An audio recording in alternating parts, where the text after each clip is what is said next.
성부와 성자와 성령의 이름으로 아멘. 주님, 제 입시유를 열어주소서. 제 입이 당신 찬미를 전하오리다. 세례자 요한의 설교. 하느님의 아드님 예수 그리스도의 복음의 시작. 이사야 예언자의 글에 보라, 내가 내 앞에 내 사자를 보내니 그가 너의 길을 닦아 놓으리라. 광야에서 외치는 이의 소리, 너희는 주님의 길을 마련하여라. 그분의 길을 곧게 내어라 하고 기록된 대로 세례자 요한이 광야에 나타나 죄의 용서를 위한 회개의 세례를 선포하였다. 그리하여 온 유다 지방 사람들과 예루살렘 주민들이 모두 그에게 나아가 자기 죄를 고백하며 요르단강에서 그에게 세례를 받았다. 요한은 낙타 털옷을 입고 허리에 가죽띠를 둘렀으며 메뚜기와 들꿀을 먹고 살았다. 그리고 이렇게 선포하였다. 나보다 더 큰 능력을 지니신 분이 내 뒤에 오신다. 나는 몸을 굽혀 그분의 신발끈을 풀어드릴 자격조차 없다. 나는 너희에게 물로 세례를 주었지만 그분께서는 너희에게 성령으로 세례를 주실 것이다. 세례를 받으시다. 그 무렵에 예수님께서 갈릴레아 나자렛에서 오시어 요르단에서 요한에게 세례를 받으셨다. 그리고 물에서 올라오신 예수님께서는 곧 하늘이 갈라지며 성령께서 비둘기처럼 당신께 내려오시는 것을 보셨다. 이어 하늘에서 소리가 들려왔다. 너는 내가 사랑하는 아들, 내 마음에 드는 아들이다. 광야에서의 유혹을 받으시다. 그 뒤에 성령께서는 곧 예수님을 광야로 내보내셨다. 예수님께서는 광야에서 40일 동안 사탄에게 유혹을 받으셨다. 또한 들짐승들과 함께 지내셨는데 천사들이 그분의 시중을 들었다. 갈릴레아 전도를 시작하시다. 요한이 잡힌 뒤에 예수님께서는 갈릴레아에 가시어 하느님의 복음을 선포하시며 이렇게 말씀하셨다. 때가 차서 하느님의 나라가 가까이 왔다. 회개하고 복음을 믿어라. 어부 네 사람을 제자로 부르시다. 예수님께서 갈릴레아 호숫가를 지나가시다가 호수에 그물을 던지고 있는 시몬과 그의 동생 안드레아를 보셨다. 그들은 어부였다. 예수님께서 그들에게 이르셨다. 나를 따라오너라. 내가 너희를 사람 낚는 어부가 되게 하겠다. 그러자 그들은 곧바로 그물을 버리고 예수님을 따랐다. 예수님께서 조금 더 가시다가 배에서 그물을 손질하는 제베데오의 아들 야고보와 그의 동생 요한을 보시고 곧바로 그들을 부르셨다. 그러자 그들은 아버지 제베데오를 삭군들과 함께 배에 버려두고 그분을 따라 나섰다. 회당에서 더러운 영을 쫓아내시다. 그들은 카파르나움으로 갔다. 예수님께서는 곧바로 안식일에 회당에 들어가 가르치셨는데 사람들은 그분의 가르침에 몹시 놀랐다. 그분께서 율법학자들과 달리 권위를 가지고 가르치셨기 때문이다. 마침 그 회당에 더러운 영이 들린 사람이 있었는데 그가 소리를 지르며 말하였다. 나자렛 사람 예수님, 당신께서 저희와 무슨 상관이 있습니까? 저희를 멸망시키러 오셨습니까? 저는 당신이 누구신지 압니다. 당신은 하느님의 거룩하신 분이십니다. 예수님께서 그에게 조용히 하여라, 그 사람에게서 나가라 하고 꾸짖으시니 더러운 영은 그 사람에게 경련을 일으켜 놓고 큰 소리를 지르며 나갔다. 그러자 사람들이 모두 놀라 이게 어찌된 일이냐? 새롭고 권위 있는 가르침이다. 저희가 더러운 영들에게 명령하니 그것들도 복종하는구나 하며 서로 물어보았다. 그리하여 그분의 소문이 곧바로 갈릴레아 주변 모든 지방에 두루 퍼져나갔다. 시몬의 병든 장모를 고치시다.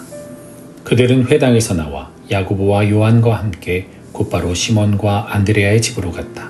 그때 시몬의 장모가 열병으로 누워 있어서 사람들이 곧바로 예수님께 그 부인의 사정을 이야기하였다. 예수님께서 그 부인에게 다가가시어 손을 잡아 일으키시니 열이 가셨다. 그러자 부인은 그들의 시중을 들었다. 많은 병자를 고치시다. 저녁이 되고 해가 지자 사람들이 병든 이들과 막이 들린 이들을 모두 예수님께 데려왔다. 온 고을 사람들이 문 앞에 모여들었다. 예수님께서는 갖가지 질병을 앓는 많은 사람을 고쳐주시고 많은 마귀를 쫓아내셨다. 그러면서 마귀들이 말하는 것을 허락하지 않으셨다. 그들이 당신을 알고 있었기 때문이다. 전도 여행을 떠나시다. 다음날 새벽 아직 캄캄할 때 예수님께서는 일어나 외딴 곳으로 나가시어 그곳에서 기도하셨다. 시몬과 그 일행이 예수님을 찾아 나섰다가 그분을 만나자 모두 스승님을 찾고 있습니다 하고 말하였다. 예수님께서 그들에게 말씀하셨다. 다른 이웃 고을들을 찾아가자. 그곳에도 내가 복음을 선포해야 한다. 사실 나는 그 일을 하려고 떠나온 것이다. 그러고 나서 예수님께서는 온 갈릴레아를 다니시며 회당에서 복음을 선포하시고 마귀들을 쫓아내셨다. 나병 환자를 고치시다. 어떤 나병 환자가 예수님께 와서 도움을 청하였다. 그가 무릎을 꿇고 이렇게 말하였다. 스승님께서는 하고자 하시면 저를 깨끗하게 하실 수 있습니다. 예수님께서 가엾은 마음이 드셔서 손을 내밀어 그에게 대시며 말씀하셨다. 내가 하고자 하니 깨끗하게 되어라. 그러자 바로 나병이 가시고 그가 깨끗하게 되었다. 예수님께서는 그를 곧 돌려보내시며 단단히 이르셨다. 그에게 이렇게 말씀하셨다. 누구에게든 아무 말도 하지 않도록 조심하여라. 다만 사제에게 가서 내 몸을 보이고 내가 깨끗해진 것과 관련하여 모세가 명령한 예물을 바쳐 그들에게 증거가 되게 하여라. 그러나 그는 떠나가서 이 이야기를 널리 알리고 퍼뜨리기 시작하였다. 그리하여 예수님께서는 더 이상 드러나게 고을로 들어가지 못하시고 바깥 외딴 곳에 머무르셨다. 그래도 사람들은 사방에서 그분께 모여들었다. 중풍병자를 고치시다. 며칠 뒤에 예수님께서는 다시 카파르나움으로 들어가셨다. 그분께서 집에 계시다는 소문이 퍼지자 문 앞까지 빈자리가 없을 만큼 많은 사람이 모여들었다. 예수님께서는 그들에게 복음 말씀을 전하셨다. 그때 사람들이 어떤 중풍병자를 그분께 데리고 왔다. 그 병자는 4사람이 들것에 들고 있었는데 군중 때문에 그분께 가까이 데려갈 수가 없었다. 그래서 그분께서 계신 자리에 지붕을 벗기고 구멍을 내어 중풍병자가 누워있는 들것을 달아 내려보냈다. 예수님께서 그들의 믿음을 보시고 중풍병자에게 말씀하셨다. 얘야, 너는 죄를 용서받았다. 율법학자 몇 사람이 거기에 앉아있다가 마음속으로 의아하게 생각하였다. 이 자가 어떻게 저런 말을 할 수 있단 말인가? 하느님을 모독하는군. 하느님 한 분 외에 누가 죄를 용서할 수 있단 말인가? 예수님께서는 곧바로 그들이 속으로 의아하게 생각하는 것을 당신 영으로 아시고 말씀하셨다. 너희는 어찌하여 마음속으로 의아하게 생각하느냐? 중풍병자에게 너는 죄를 용서받았다 하고 말하는 것과 일어나 내 들것을 가지고 걸어가라 하고 말하는 것 가운데서 어느 쪽이 더 쉬우냐? 이제 사람의 아들이 땅에서 죄를 용서하는 권한을 가지고 있음을 너희가 알게 해주겠다. 그러고 나서 중풍병자에게 말씀하셨다. 내가 너에게 말한다. 일어나 들것을 들고 집으로 돌아가거라. 그러자 그는 일어나 곧바로 들것을 가지고 모든 사람이 보는 앞에서 밖으로 걸어나갔다. 이에 모든 사람이 크게 놀라 하느님을 찬양하며 말하였다. 이런 일은 일찍이 본 적이 없다. 레위를 부르시고 세리들과 함께 음식을 드시다. 예수님께서 다시 호숫가로 나가셨다. 군중이 모두 모여오자 예수님께서 그들을 가르치셨다. 그 뒤에 길을 지나가시다가 세간에 앉아있는 알페오의 아들 레위를 보시고 말씀하셨다. 나를 따라라. 그러자 레위는 일어나 그분을 따랐다. 예수님께서 그의 집에서 음식을 잡수시게 되었는데 많은 세리와 죄인도 예수님과 그분의 제자들과 자리를 함께하였다. 이런 이들이 예수님을 많이 따르고 있었기 때문이다. 바리사이파 율법학자들은 예수님께서 죄인과 세리들과 함께 음식을 잡수시는 것을 보고 그분의 제자들에게 말하였다. 저 사람은 어째서 세리와 죄인들과 함께 음식을 먹는 것이요? 예수님께서 이 말을 들으시고 그들에게 말씀하셨다. 건강한 이들에게는 의사가 필요하지 않으나 병든 이들에게는 필요하다. 나는 의인이 아니라 죄인을 부르러 왔다. 단식 논쟁, 새 것과 헌 것. 요한의 제자들과 바리사이들이 단식하고 있었다. 사람들이 예수님께 와서 요한의 제자들과 바리사이의 제자들은 단식하는데 선생님의 제자들은 어찌하여 단식하지 않습니까? 하고 물었다. 예수님께서 그들에게 이르셨다. 혼인잔치 손님들이 신랑과 함께 있는 동안에 단식할 수야 없지 않으냐. 신랑이 함께 있는 동안에는 단식할 수 없다. 그러나 그들이 신랑을 빼앗길 날이 올 것이다. 그때에는 그들도 단식할 것이다. 아무도 새 천조각을 헌옷에 대고 깁지 않는다. 그렇게 하면 헌옷에 기워된 새 헝겊에 그 옷이 당겨 더 심하게 찢어진다. 또한 아무도 새 포도주를 헌 가죽 부대에 담지 않는다. 그렇게 하면 포도주가 부대를 터뜨려 포도주도 부대도 버리게 된다. 새 포도주는 새 부대에 담아야 한다. 제자들이 안식일에 밀 이삭을 뜯다. 예수님께서 안식일에 밀밭 사이를 질러 가시게 되었다. 그런데 그분의 제자들이 길을 내고 가면서 밀 이삭을 뜯기 시작하였다. 바리사이들이 예수님께 말하였다. 보십시오, 저들은 어째서 안식일에 해서는 안 되는 일을 합니까? 그러자 예수님께서 그들에게 말씀하셨다. 다윗과 그 일행이 먹을 것이 없어 배가 고팠을 때 다윗이 어떻게 하였는지 너희는 읽어본 적이 없느냐? 에브야타르 대사제 때에 그가 하느님의 집에 들어가 사제가 아니면 먹어서는 안 되는 제사빵을 먹고 함께 있는 이들에게도 주지 않았느냐? 이어서 그들에게 말씀하셨다. 안식일이 사람을 위하여 생긴 것이지 사람이 안식일을 위하여 생긴 것은 아니다. 그러므로 사람의 아들은 또한 안식일의 주인이다. 안식일에 손이 오그라든 사람을 고치시다. 예수님께서 다시 회당에 들어가셨는데 그곳에 한쪽 손이 오그라든 사람이 있었다. 사람들은 예수님을 고발하려고 그분께서 안식일에 그 사람을 고쳐주시는지 지켜보고 있었다. 예수님께서 손이 오그라든 사람에게 일어나 가운데로 나와라 하시고 그들에게 말씀하셨다. 안식일에 좋은 일을 하는 것이 합당하냐? 남을 해치는 일을 하는 것이 합당하냐? 목숨을 구하는 것이 합당하냐? 죽이는 것이 합당하냐? 그러나 그들은 입을 열지 않았다. 그분께서는 노기를 띠시고 그들을 둘러보셨다. 그리고 그들의 마음이 완고한 것을 몹시 슬퍼하시면서 그 사람에게 손을 뻗어라 하고 말씀하셨다.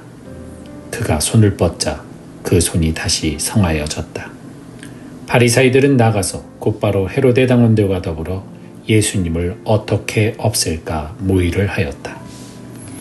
군중이 호숫가로 모여들다. 예수님께서 제자들과 함께 호숫가로 물러가셨다.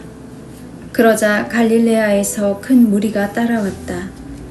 또 유다와 예루살렘, 이두메아와 요르단 건너편, 그리고 티로와 시돈 근처에서도 그분께서 하시는 일을 전해 듣고 큰 무리가 그분께 몰려왔다. 예수님께서는 군중이 당신을 밀쳐대는 일이 일어나지 않게 하시려고 당신께서 타실 거룻배 한 척을 마련하라고 제자들에게 이르셨다. 그분께서 많은 사람이 병을 고쳐주셨으므로 병고에 시달리는 이들은 누구나 그분에게 손을 대려고 밀려들었기 때문이다. 또 더러운 영들은 그분을 보기만 하면 그 앞에 엎드려 당신은 하느님의 아드님이십니다 하고 소리질렀다.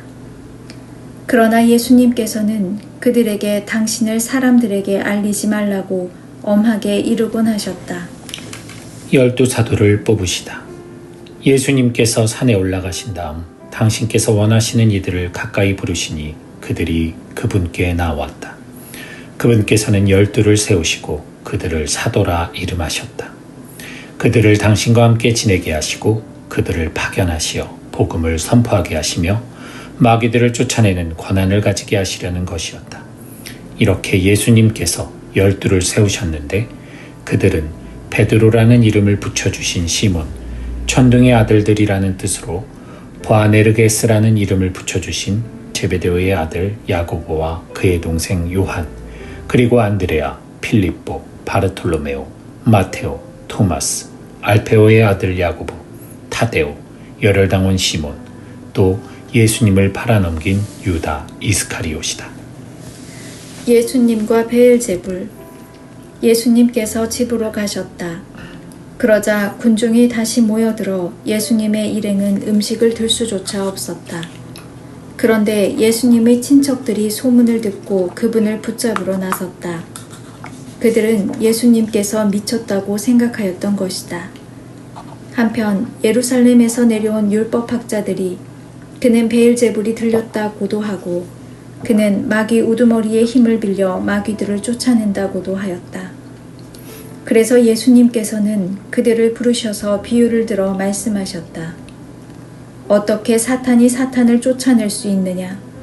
한 나라가 갈라서면 그 나라는 버티어내지 못한다. 한 집안이 갈라서면 그 집안은 버티어내지 못할 것이다. 사탄도 자신을 거슬러 일어나 갈라서면 버티어내지 못하고 끝장이 난다. 먼저 힘센 자를 묶어놓지 않고서는 아무도 그 힘센 자의 집에 들어가 재물을 털 수 없다. 묶어놓은 뒤에야 그 집을 털 수 있다. 내가 진실로 너희에게 말한다. 사람들이 짓는 모든 죄와 그들이 신성을 모독하는 어떠한 말도 용서받을 것이다. 그러나 성령을 모독하는 자는 영원히 용서를 받지 못하고 영원한 죄에 매이게 된다. 이 말씀을 하신 것은 사람들이 그는 더러운 영이 들렸다고 말하였기 때문이다. 예수님의 참가족. 그때에 예수님의 어머니와 형제들이 왔다. 그들은 밖에 서서 사람을 보내어 예수님을 불렀다. 그분 둘레에는 군중이 앉아 있었는데 사람들이 예수님께 보십시오, 스승님의 어머님과 형제들과 누이들이 밖에서 스승님을 찾고 계십니다 하고 말하였다. 그러자 예수님께서 그들에게 누가 내 어머니고 내 형제들이냐 하고 반문하셨다. 그리고 당신 주위에 앉은 사람들을 둘러보시며 이르셨다. 이들이 내 어머니고 내 형제들이다. 하느님의 뜻을 실행하는 사람이 바로 내 형제요, 누이요, 어머니다. 주님의 말씀입니다. 그리스도님 참여합니다. 성부와 성자와 성령의 이름으로 아멘.